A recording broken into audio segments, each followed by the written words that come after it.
Oke bro, sebelum berlanjut ke video selanjutnya, saya sarankan buat kalian untuk like video ini dan subscribe, karena subscribe itu gratis, dan nyalakan notifikasinya.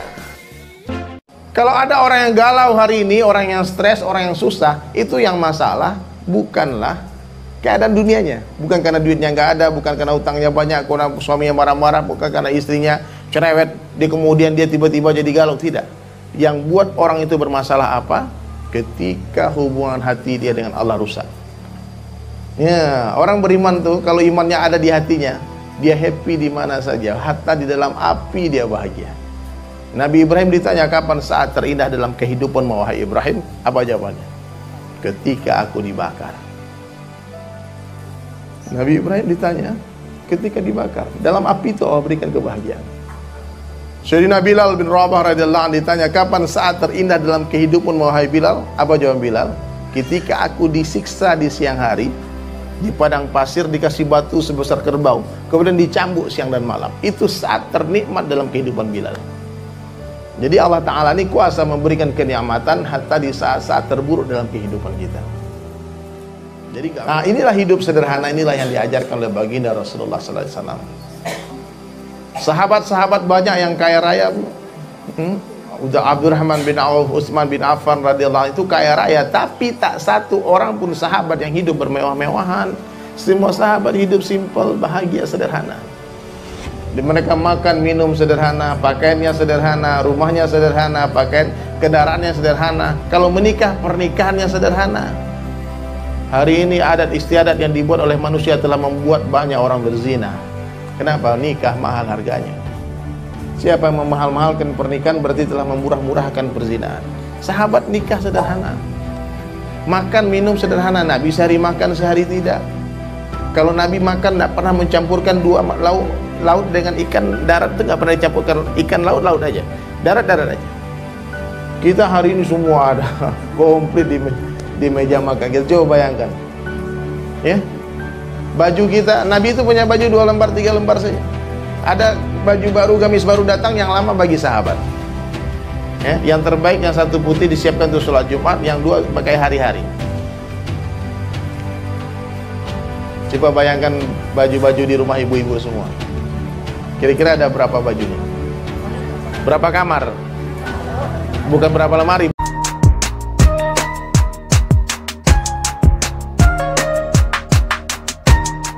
Berapa kamar baju semua isi, nggak pernah dipakai, hanya dilihat-lihat saja. Kita zalim. Ibu tahu nggak itu nanti dihisab di akhirat? Saya pernah dakwah kepada Laman Papua, di sana banyak orang masuk Islam. Ribu-ribu orang masuk Islam, dari jamaah bergantian masuk, hadirin. Tapi kita kasihan, miris melihat perempuan-perempuan di sana belum berpakaian. Udah muslim tapi masih telanjang. Coba lagi jilbab-jilbab ibu yang sudah ibu malu pakainya, kita malu, udah ketinggalan zaman. Masukin kantong semua, dipacking, dikirim ke sana. Baju-baju yang gak pernah dipakai. Mungkin baju itu baju jelek bagi ibu-ibu malu, tapi bagi orang miskin mungkin itu baju lebaran bagi mereka. Baju terbaik mereka. Ya. Nah, jadi hadirin mulia, makan minum sederhana, pakaian sederhana, rumah sederhana. Rumah Nabi itu sebesar, beda jauh lah dari rumah kita. Tapi bukan berarti nggak boleh punya rumah mewah, rumah besar, boleh juga, asalkan jangan maksain. Hari ini banyak orang maksain pengen punya rumah mewah, akhirnya dia kredit, utang, riba lagi. Berperang lagi dengan Allah. Gak ada masalah, meskipun ibu-ibu punya rumah termewah di dunia kayak rumahnya Nabi Sulaiman alaihissalam, lantainya kaca, bawahnya air, tetap dalam panah Allah tak lebih berharga daripada 11 sayapnya. Ya, jangan merasa mudah dengan rumah mewah itu. Boleh bu, saya mau punya, bang, saya mau bikin rumah dari emas, boleh nggak? Boleh. Tetap itu sampah dalam pandangan Allah. Ya, dan jangan sombong punya rumah mewah, biasa saja. Jangan masuk hati.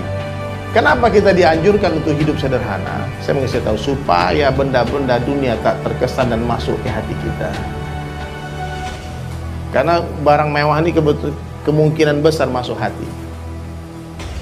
Ibu punya handphone lama yang Nokia lama itu, berapa harganya? Yang 200 ribuan sekarang kan, yang nggak ada internetnya itu, yang cuma buat nelpon. Terus satu orang punya handphone iPhone 7, yang baru. Bu, Saya mau tanya ini. Kita laki-laki saya sering lihat nih, orang yang punya handphone sederhana, kalau dia itikaf di masjid nyenyak tidurnya, Bu. Handphonenya dicas dia tidur. Dalam hati dia ambil tuh handphone. Nah, kalau ada maling masuk silakan ambil. Tapi yang punya iPhone 7 nggak bisa tidur. Dia sebentar dibangun-bangun, dia pikir handphonenya diambil orang. Itu bukti nyata benda-benda mewah itu kemungkinan besar masuk hati. Nah, jadi hadirin mulia, kita mesti yakin apa saja yang Allah kehendaki terjadi pasti akan terjadi, apa saja yang Allah kehendaki tidak terjadi tidak akan terjadi. La ilaha illallah. Yakin Bu ya? Allah mampu membahagiakan kita dengan benda atau tanpa benda. La ilaha illallah. Saya nggak punya rumah bang, udah puluhan tahun hidup tapi masih ngontrak. Bisa nggak Allah bahagiakan orang yang ngontrak? Bisa. La ilaha illallah. Tapi, aduh gimana saya bisa ngontrak, duit nggak ada, bisa punya rumah, sekarang udah mau habis nih. Bisa nggak Allah beri kita rumah dengan uang atau tanpa uang? Bisa kan? La ilaha illallah. Dan Allah subhanahu wa ta'ala kuasa mendatangkan uang kepada kita dengan bekerja atau tanpa bekerja. La ilaha illallah. Oh mana mungkin. Orang pernah komplain sama saya, dikatakan dari mana ada ceritanya orang nggak kerja dapat duit. Bisa nggak Bu? Allah hantar kita duit nggak kerja, kita duduk-duduk aja kasih duit sama Allah, bisa nggak? Bisa. Apa yang nggak bisa?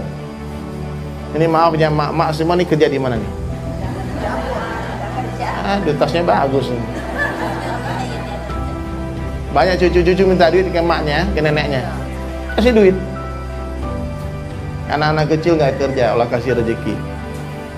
Oh itu kan anak kecil, nenek-nenek. Orang kayak kita nih mana kalau nggak kerja mana Allah kasih duit? Banyak. Ibu-ibu pernah masuk penjara nggak? Saya sering masuk bolak-balik penjara, dakwah di dalam penjara. Itu di dalam penjara 100% pengangguran. Tapi rezekinya Bu, kawan saya masuk penjara 60, beratnya keluar 85 berat. 25 kilo naik dalam. Allah kasih makan tanpa bekerja. Kalau dulu jelas Bani Israel 40 tahun tanpa bekerja, Allah hantarkan makanan dari surga, mana dan salwa. Rumah ibunya Nabi Isa alaihissalam Maryam, Allah hantarkan makanan di dalam kamar di dalam surga. Miqdad al-Aswad, seorang sahabat Nabi, sibuk berdakwah, sibuk ta'lim di masjid bersama Nabi sallallahu alaihi wasallam, tak sempat mencari nafkah, sehingga Miqdad ini miskin, di rumahnya nggak ada toilet. Ada nggak di sini kita orang miskin di rumah kita nggak ada WC-nya? Semiskin-miskin kita pasti ada toilet di rumah kita. Dulu sahabat nggak ada WC, sehingga kalau dia mau buang hajat dia pergi cari semak-semak, dia gali lubang, dia buang hajat di sana. Lalu digali. Benar di kisah Bu. Suatu hari Miqdad al-Aswad sedang buang hajat, keluar tikus dari lubangnya, bawa emas di mulutnya, taruh di depan Miqdad. Lihatin aja. Tikus bolak-balik keluar masuk lubangnya sampai belasan keping emas, dan terakhir tikus bawa kantongnya. Setelah kantongnya ditaruh, tikus dari Miqdad geleng-geleng kepala, habis sudah. Masuk lagi. Subhanallah hadirin mulia, dia istinja dengan tenang. Miqdad masukkan itu koin-koin dinar emas ke dalam kantongnya. Kalau kita kejadian kayak gitu Bu, emas datang, mungkin lupa istinja, kabur langsung. Aduh, rezeki nomplok. Tapi Miqdad gak terkesan dengan emas. Dia datang kepada Nabi sallallahu alaihi wasallam, tanya kepada Rasulullah, "Ya Rasulullah, apa hukumnya emas ini bagi saya ya Rasulullah?" Diceritakan tadi tikus keluar masuk lubangnya, bawa emas kepada saya. Nabi cuma tanya kepada Miqdad, "Hai Miqdad, apakah engkau memasukkan tanganmu ke lubang tikus itu atau tidak?" Enggak. Dia yang sibuk sendirian. Apa kata Nabi? Itu rezekimu dari Allah, tak perlu dizakatkan. Sampai mati kata istrinya Miqdad, tak habis itu uang. Jadi hadirin mulia, siapa yang ngasih rezeki? Allah. Kenapa kita bekerja? Karena bekerja perintah Allah, karena bekerja sunnah Rasulullah, meninggalkan pekerjaan haram, yakin dengan pekerjaan syirik. Tipis nih Bu. La natrukal asbab walakin natrukal yakin alal asbab. Bukan meninggalkan asbab, tapi meninggalkan keyakinan kepada asbab. Kita tetap makan obat, tapi yakin siapa yang menyembuhkan? Allah. Kita minum air, tapi yakin siapa menghilangkan dahaga? Kita makan nasi padang, siapa yang menghilangkan lapar? Allah. Tetap makan. Kalau kita tak makan, bunuh diri. Rezeki itu hadirin sekalian, mengejar manusia lebih cepat daripada kematian mengejar manusia. Tak akan mati satu orang manusia sebelum Allah sempurnakan seluruh rezekinya.